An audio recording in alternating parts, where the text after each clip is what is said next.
I was haunted by one of the Muppets as a child. The story starts when I was young. I'm still in a crib, to indicate how young I am. This is when I first was able to memorize things, and where a lot of my first memories come from. So I'm going to assume I was 3 years old. To help your mind's eye, my bedroom is on the second floor, walking up about 5 steps from the first floor hallway. On the left from the stairs is my bedroom. On the right is my dad's changing room. My crib is against the wall, so that when my parents enter the room, they only have to take 2 steps into my room to be leaning over the head of my crib. My dad's changing room is entirely light oak. All of the furniture and the floors, but that's not relevant until later.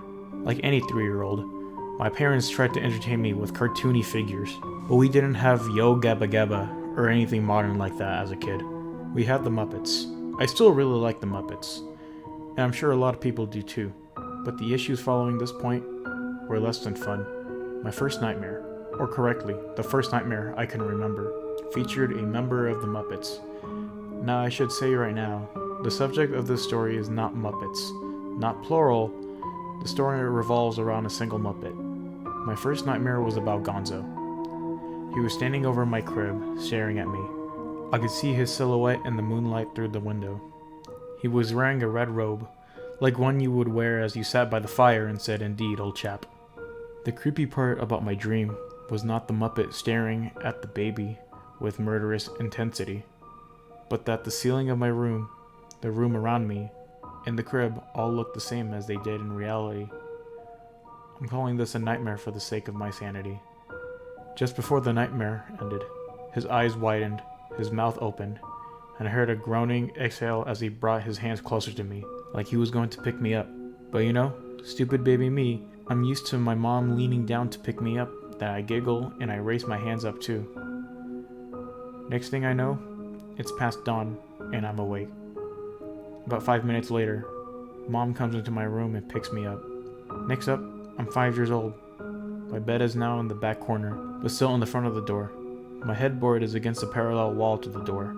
This was the dream that is the reason I still sleep with my door open at night. Everything was dark, creepy, and a radiant energy of foreboding filled the air in my room.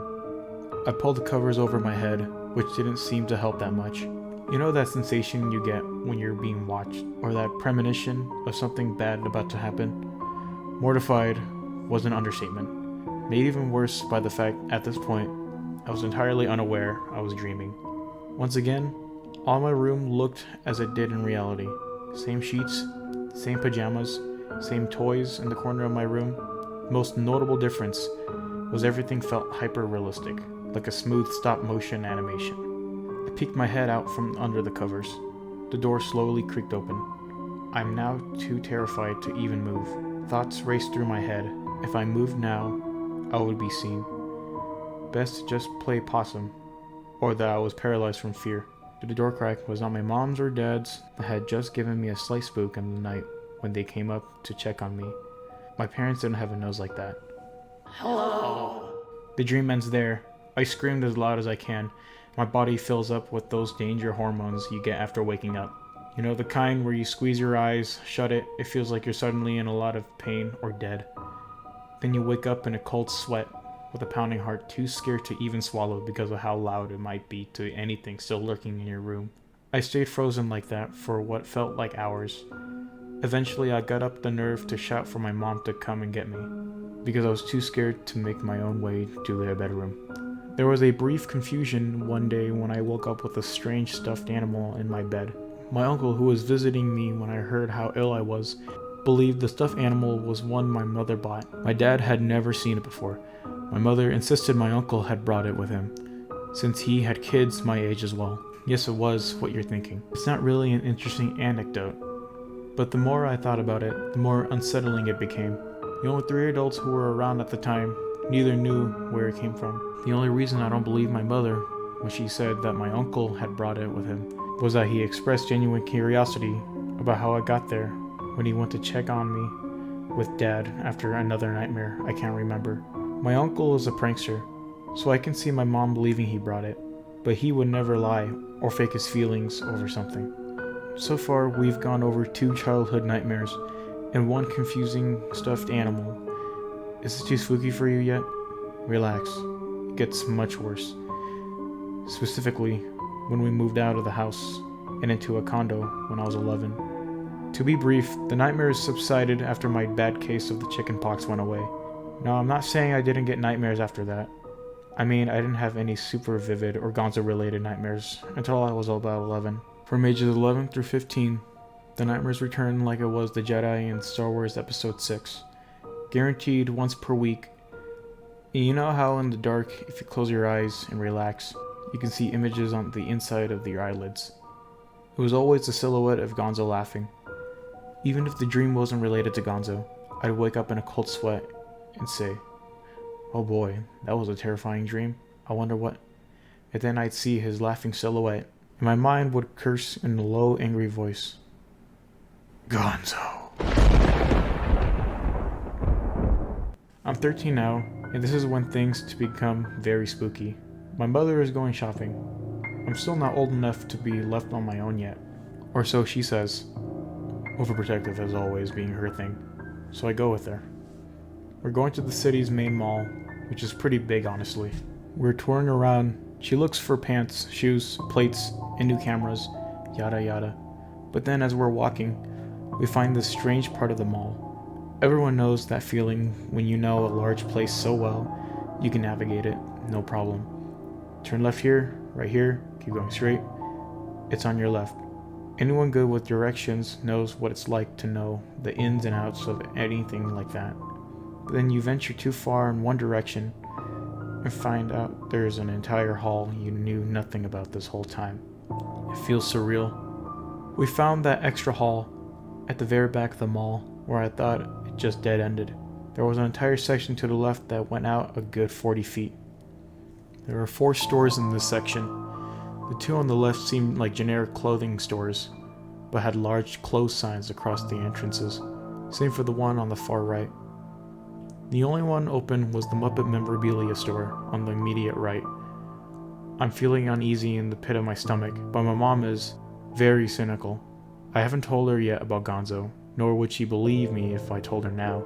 She told me to stop acting weird as she pulled me by the hand towards the Muppet store. She wanted to take a look inside. Well, we both like Muppets. My experiences in the past hadn't changed that. So despite how on edge I felt, I walked into the store with her. It was bright, well lit, and the stores were a light oak color. Most of the memorabilia, plates, keychains, books, and really anything else you can think of, featured Kermit, so that was nice. She picked up a few different items, gave them an appraising stare, and placed them back. The only thing in the whole store that caught her eye was the plush section. The Muppets were lined up in a bin. There were a bunch of Kermits, Miss Piggies, animals, even a Beaker and Bunsen. And yes, there was a single Gonzo. I'd like to clarify, the Gonzo plush from when I had the chickenpox was small, like a Beanie Baby. It could fit in one hand. These stuffed animals were bigger. You needed 2 hands to hold these. I tried to politely tell her no, when my mom wasn't having it. She buys Gonzo and a Kermit to try and compromise.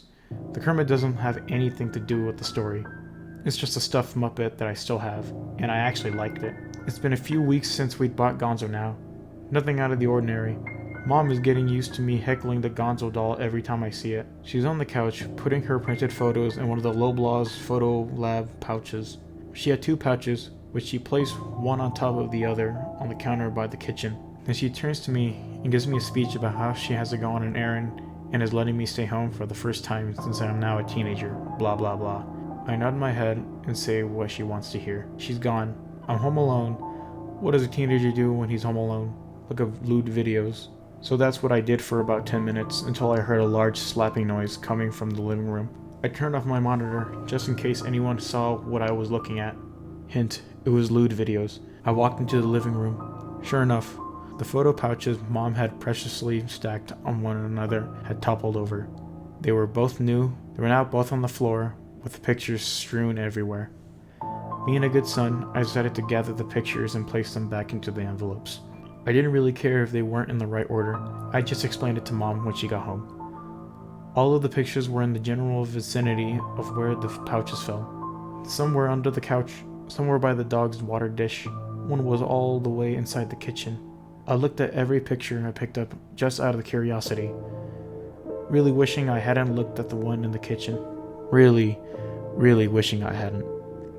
The pictures were all from a vacation I can't remember, but there were a lot of nature shots. Lots of trees and skies.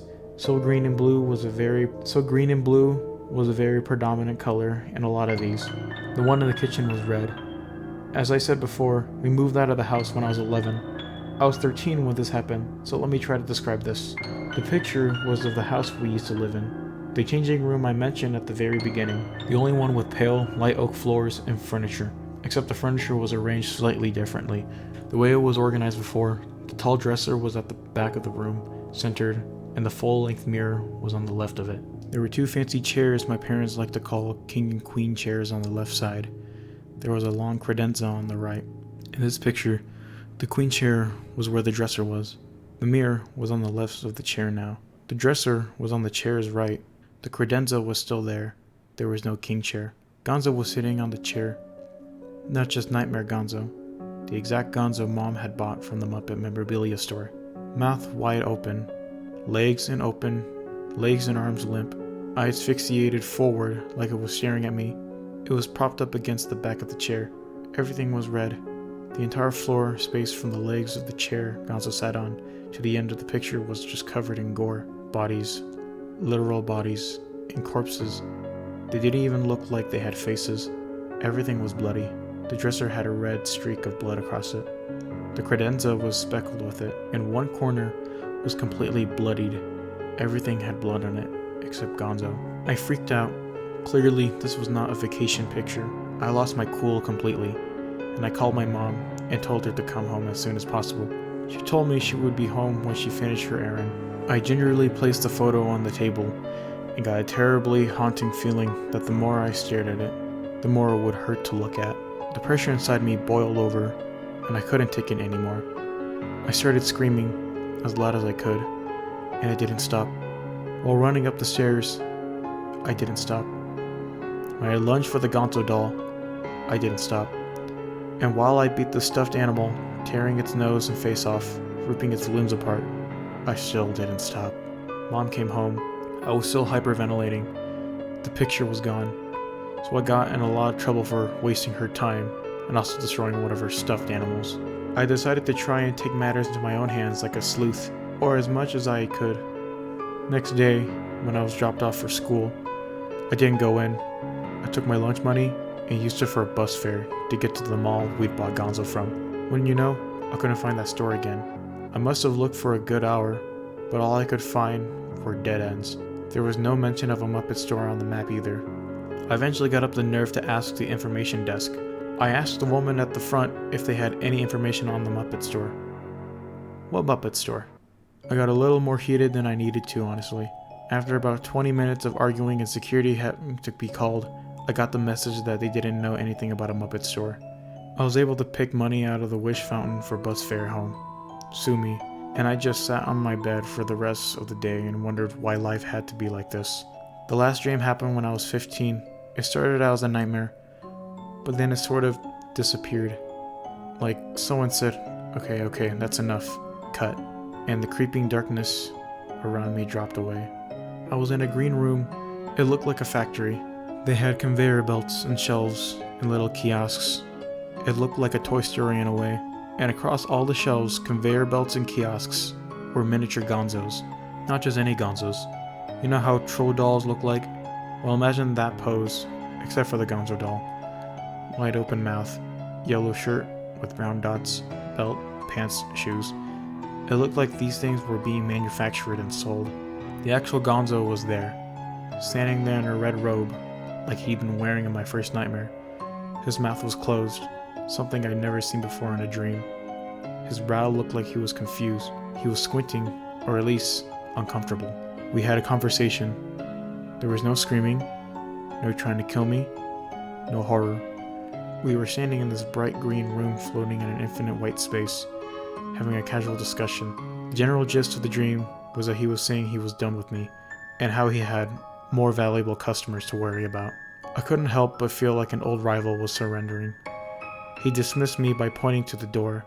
I grabbed one of the mini Gonzos on the way out, and he just shook his head and smiled. When I walked into the whiteness, I woke up.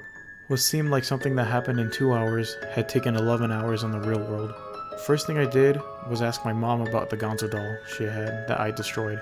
I'm not sure what I wanted her answer to be, but she said no. There was no Gonzo anymore. There was no Muppet store. And there was no more nightmares.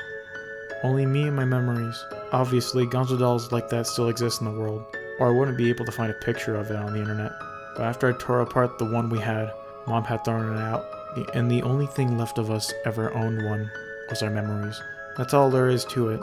I'm not 20 years old, and I haven't had a single nightmare at all since that incident. I can't say it hasn't left me a little scarred. I'm just glad it's over. But I can't help but wonder what he meant by more valuable customers. Looky here! You reached to the end of the video. I am so glad you enjoyed another narration. I know it's been about almost a year since I made a narration whatsoever. But this is a best opportunity to read another narration close to Halloween. And I will have the Luigi's Mansion 3 Ghosts narration coming up soon. And I just found the story browsing for something that's spooky. And then I found this Muppet horror story I seen flown around, and I thought, hey, you know what? This might be pretty good.